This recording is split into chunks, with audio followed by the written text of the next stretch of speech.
नमस्कार प्यारे बच्चों, कैसे हैं आप? आशा है सब बच्चे बहुत अच्छे से होंगे।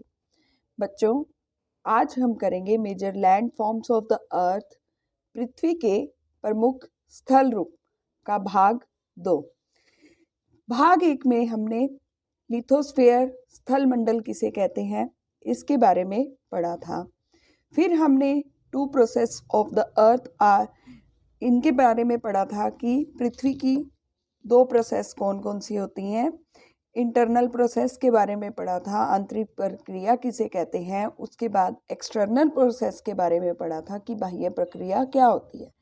फिर बाह्य प्रक्रिया के 2 प्रकार कौन कौन से हैं इनके बारे में भी चर्चा की थी कि अपरदन किसे कहते हैं, इरोजन, और डिपोजिशन किसे कहते हैं। इसके बाद हमने माउंटेन के बारे में पढ़ा था और माउंटेन कितने प्रकार के होते हैं इसके बारे में भी चर्चा की थी। उसमें हमने वलित पर्वत और भ्रशौंत पर्वत के बारे में पढ़ा था। अब हम करेंगे कि ज्वालामुखी पर्वत किसे कहते हैं। ज्वालामुखी पर्वत या फिर वोल्केनिक माउंटेन्स, जो अब आप देख ही रहे हैं कि आपको पता है कि जो ज्वालामुखी होती है वो क्या होता है। जब पृथ्वी फटती है तो फटने के कारण उसमें से लावा निकलता है, आग निकलती है, तो उसको हम बोलते हैं कि ज्वालामुखी। अब आप ये देख रहे हैं कि ये एक पिक्चर है। इस पिक्चर में यहाँ पर क्या हो रहा है, प्रकाश उत्पन्न हो रहा है। अब आप सोच रहे होंगे कि यहाँ पर लाइट लगी होगी, नहीं, पृथ्वी अपना जो गर्मी है, आग, ये पहाड़ में आग लगी हुई है जो अंदर से आ रही है, और आप ये धरती में भी देख रहे हैं कि यहाँ पर भी सारी अंदर से आग निकल रही है। तो जब पृथ्वी में से आग बाहर आती है तो उसके साथ एक लिक्विड सा भी बाहर आता है जिसको हम लावा बोलते हैं, और उस जो वो लावा होता है वो जब एक जगह पर इकट्ठा हो जाता है तो इकट्ठा होने की वजह से उसमें क्या हो जाता है, जब वो एक जगह इकट्ठा होता है तो वहाँ पर एक पर्वत का रूप धारण कर लेता है। कब करता है? पहले तो वो लिक्विड होता है, धीरे धीरे वो जमने लगता है ठंडा होने के कारण। जब वो ठंडा होकर जम जाता है तो एक पर्वत का रूप धारण कर लेता है। तो ज्वालामुखी पर्वत जो होते हैं वो इन्हीं क्रियाओं के कारण बनते हैं जो पृथ्वी की बाह्य और आंतरिक क्रियाएं हैं। अब अफ्रीका का माउंट किलिमंजारो तथा जापान का फ्यूजियामा इस तरह के पर्वतों के उदाहरण हैं।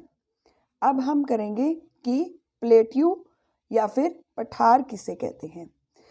जैसा कि आप देख रहे हैं पिक्चर में, यहाँ पर ये ना तो पहाड़ है ना ही प्लेन जगह है, ये धरती से थोड़ा सा ऊपर है।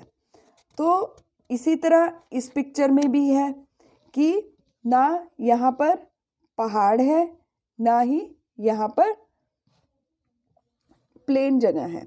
तो पठार या प्लेट्यू किसे कहते हैं? पठार उठी हुई एवं सपाट भूमि होती है। जैसा कि आप देख रहे हैं कि यहाँ से भूमि उठी हुई है और सपाट है। यह आसपास के क्षेत्रों से अधिक उठा हुआ होता है।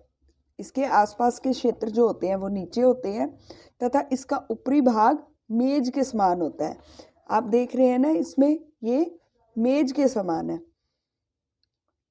किसी पठार के एक या एक से अधिक किनारे होते हैं जिनके ढाल खड़े होते हैं। पठारों की ऊंचाई प्राय कुछ 100 मीटर से लेकर कई हजार मीटर तक हो सकती है।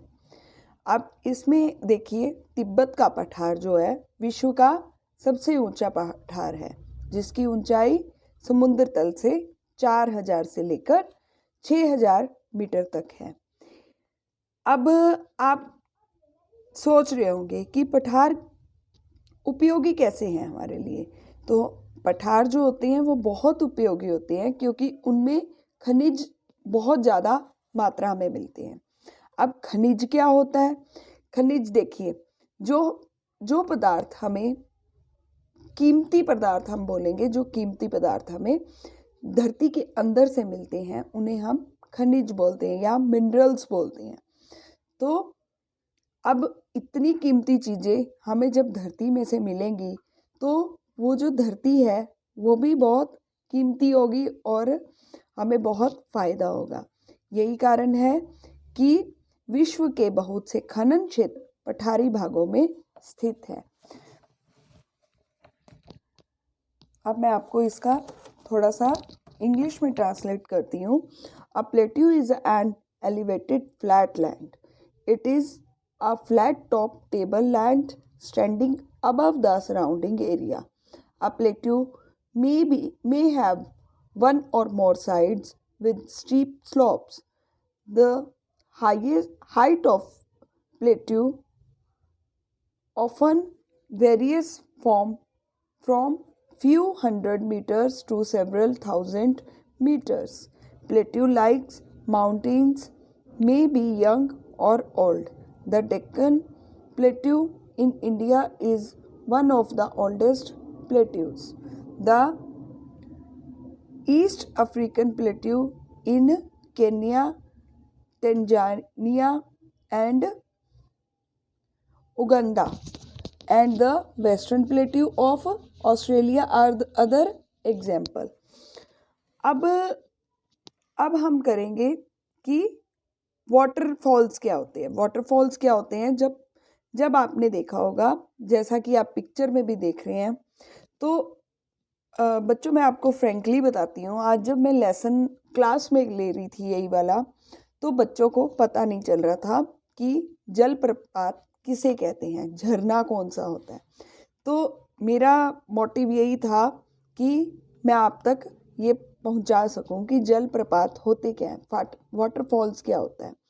जब हमारी जो पृथ्वी है बहुत ऊंचाई से उस पर जो नदियां बहती हैं बहुत ऊंचाई से नीचे की तरफ गिरती हैं, तो उसको हम क्या बोलते हैं, जलप्रपात बोलते हैं। और पठारी क्षेत्रों में बहुत से जलप्रपात हो सकते हैं क्योंकि ऊपर से वो मेज की तरह होते हैं।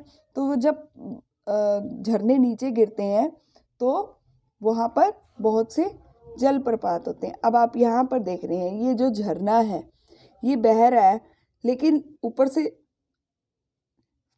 पठार है, पठार के ऊपर से जो नदी है वो नीचे बह रही है, तो ये किसका रूप ले लेती है, वाटरफॉल का रूप ले लेती है। अब हम करेंगे कि मैदान क्या होते हैं। मैदान, plains are large stretches of flat land. They are generally not more than 200 meters above mean sea level. अब ये 200 मीटर से ऊंचाई पर होते हैं सी लेवल के, और ये प्लेन एरिया को हम जो है वो मैदान बोलते हैं। मैदान समतल भूमि के बहुत बड़े भाग होते हैं। वे सामान्यतः मध्य समुद्री तल से 200 मीटर अधिक ऊंचे होते हैं।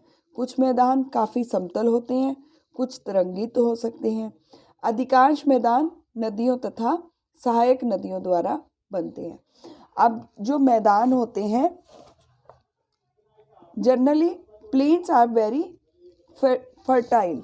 वो जनरली क्या होता है कि जो प्लेन्स होते हैं वो बहुत इम्पोर्टेंट होते हैं, हमारे लिए उपजाऊ होते हैं। यहाँ परिवहन के जो साधन होते हैं, साधनों का निर्माण करना बहुत आसान होता है, इसलिए ये मैदान विश्व के सबसे अधिक जनसंख्या वाले भाग में होते हैं। नदियों के द्वारा बनाए गए कुछ बड़े मैदान जो होते हैं एशिया तथा उत्तरी अमेरिका में पाए जाते हैं। अब हम आगे करेंगे land forms and the people, स्थल रूप और लोग।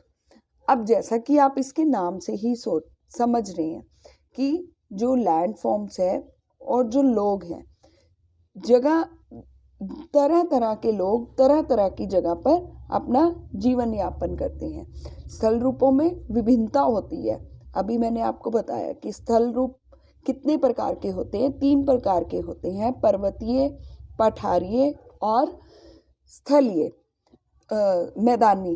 तो अब इसमें देखिए तो वहाँ पर जो जनसंख्या भी है, उनका जो रहन सहन है वो भी अलग अलग होता है।